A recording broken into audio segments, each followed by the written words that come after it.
So two interesting, almost conflicting articles that have come out with regards to America and Hamas.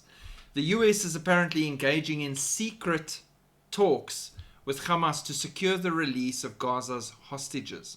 According to the Jerusalem Post, US Special Envoy for Hostage Affairs Adam Buchler has been leading these clandestine negotiations meetings with Hamas in Qatar.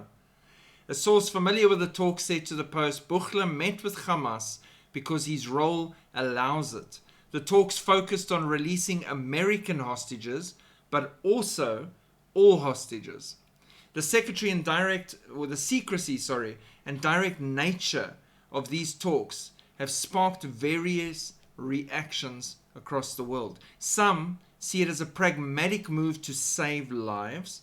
Others question the implications of negotiating with a group designated as a terrorist organization by the US government. I mean, America's always been known, even in movies and everything, as we do not negotiate with terrorists at all. It's like the golden rule, and this would seem that you actually do negotiate with terrorists. The outcome, however, remains uncertain, with Hamas' response and Israel's next steps hanging in the balance. As of now, the US appears committed to exploring all avenues to resolve the hostage crisis, even as a broader conflict looms. Right at the time of the blood moon, by the way. Remember that too. Trump gives Hamas final warning to release all hostages or it's over for you.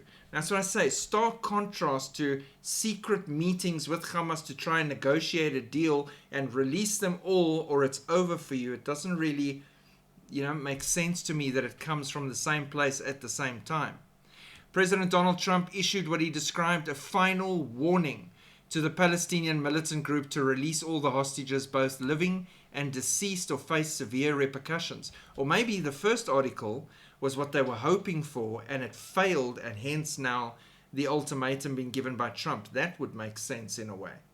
According to a report by Daily Mail Online published on March the 5th, 2025, Trump's message was unequivocal. Release all hostages now, not later, and immediately return all the dead bodies of the people you murdered. It is over for you. The president went further, condemning Hamas as sick and twisted for retaining bodies of deceased hostages and vowing to provide Israel with everything it needs to finish the job against Hamas.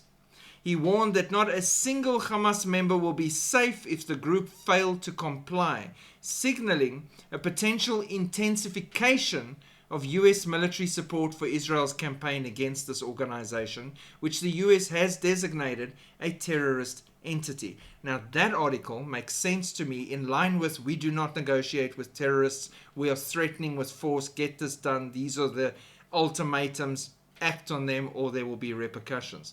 So again, interesting diverging articles at the same time coming out of America all at once with regards to what's happening. But we're watching now. As far as I know, still no deal or agreement has been reached, as is usual with Hamas, and they're up and down and lying and making demands that can't be accepted by Israel at all because they don't make sense and they're ludicrous. So we'll see what happens and if war picks up. I know Israel's military leaders are in full planning sessions, moving troops up, calling up troops, preparing for going back in and going back in hard to finish what they started now finally with the full support of the United States, weapon systems and everything behind them. So it's going to be interesting to watch what happens. Keep praying for Israel, keep standing for Israel while we still are here. Shalom.